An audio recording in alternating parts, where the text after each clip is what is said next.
there were 3 washergirls, and there they were at the edge of the lake. The water was not frozen. They washed the clothes of all of the villagers. And one of the washergirls said, "When I marry, I will marry a rich man." And the second said, "When I marry, I would like to marry a man who is tall and handsome, with blue eyes and blonde hair." And the third said, "When I marry, I will marry for love." And it just so happened that the count, who owned all the land around, was passing at that moment and heard the words of the third washergirl.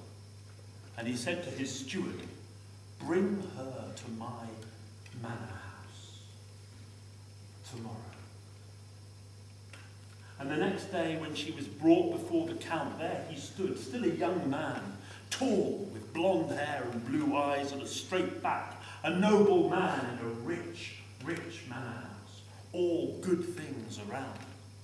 And he had in his hands the beautiful dresses and damask silks of his wife, who had died shortly before. "This is a dowry for you. I give all this to you as a wedding gift. You will be my wife."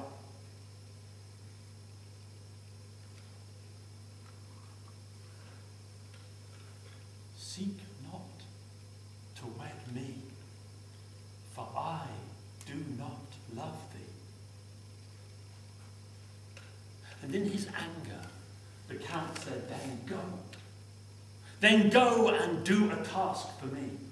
You go from this place and you will knit me 3 waistbands. The first that shines like the sun, the second gleaming like the moon, the third that sparkles like all the stars in the sky. Bring these to me at dawn tomorrow, and if you do not do this, I will cut off your thumbs." And the washergirl went away, and she went away down to the lakeside, and there she wept tears of sorrow, for how could she manage with no thumbs? And there as she wept, coming across the surface of the lake, came 3 spirits, laumes, as they call them in Lithuania, women dressed in long robes with magic. And they came across the lake and landed in the branches of the tree above her, perched with their bird feet upon the branches. "Why do you weep?" And when she told the laumes, they said, "Do not fear." And the first of them wove a gown of silk, and the second wove a pillow, and the third made a quilt. And they lay her down at the lake's edge, with her head resting on that soft, soft pillow, and warmed by the quilt, and she slept through the night. And when she woke, at the crack of dawn, she saw, hanging from the branch of the tree, 3 waistbands, the first shining like the sun, the second that gleamed like the moon, and the third sparkling like all the stars in the sky. And she took these 3 waistbands and went to the manor house, and stood before the count. "Here." And he took them, and he tried each of them on, and they were perfect, and surely a better looking man in all of Lithuania there never was. "Now you must marry me." "Seek not to wed me, for I do not love thee." "Then go. Go from this place and do this task for me. Bring to me tomorrow a gilded carriage with 2 strong horses. This must all fit inside a nutshell. And when I ride in this carriage, the day, bright day, will be before me, and the night, dark night, will be behind. If you do not do this by dawn tomorrow, I will cut off your hands." The washergirl went away down to the edge of the lake, and floating along the surface of the lake towards her came the 3 laumes, and once more perched in the branch. The llamas, the spirits, the women who have never had children, but look after the orphans, the weak and the poor. Why weep you? And when she told them, they said, fear. And once again they produced the night shift of silk, and once more the pillow and the soft, soft quilt, and through the night she slept. And in the morning, when she awoke, she heard the sound of snorting. And there were two great horses, steam from their nostrils into the cold morning air. And behind them a great and beautiful gilded carriage, bejewelled. And she found in her hand an open nutshell. And the great horses rode that great carriage into that tiny nutshell. And she closed her hand and went from that place to the Count's manor house. Here, she said, see, opening her hand, the nut cracked open, and out of it rode the great horses and the majestic carriage. And the Count stepped inside, and when he rode away, he had the bright shining sun in front of him and the dark night behind. And he rode, and when he returned, he said, this is witchcraft of fine order. Now will you be my wife?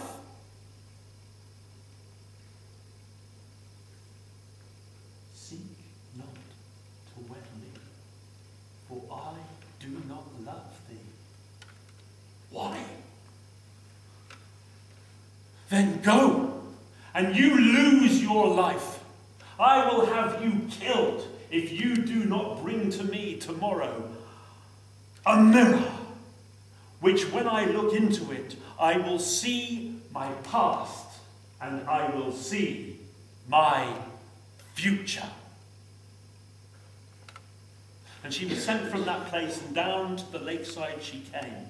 And as the sun fell and the evening drew in, coming towards her across the surface of the lake glided the three llamas. And they asked her what the matter was, and when she told them, they said, now the Count asks too much. He must learn. And there she slept, under the quilt, with her head on the soft pillow, wearing the silken shift, until the morning when she woke, and there beside her, resting against the trunk of that magic tree, was the most beautiful mirror. And when she looked into it, she saw all stars shining. And she carried that mirror to the Count's manor house and stood before him. And there was a dark look in his eyes. And he took that mirror from her and peered inside. Oh, what family I come from. Here I see my childhood. There my own sweet mother, playing cards with the Queen. And my uncle, talking with the king. And there my young brother playing. Oh, what magic is here. Now tell me, she said, what future do you see? And he looked into the mirror. His face darkened, and he turned away, shrinking from the image, and dashed the mirror to the ground, where it smashed into 1,000 pieces. And he turned and waved her away, and she walked back from that Count's manor house and down to the lakeside. And there, with her friends and with her family and with the villagers, she lived for the rest of her life, unpestered by the Count.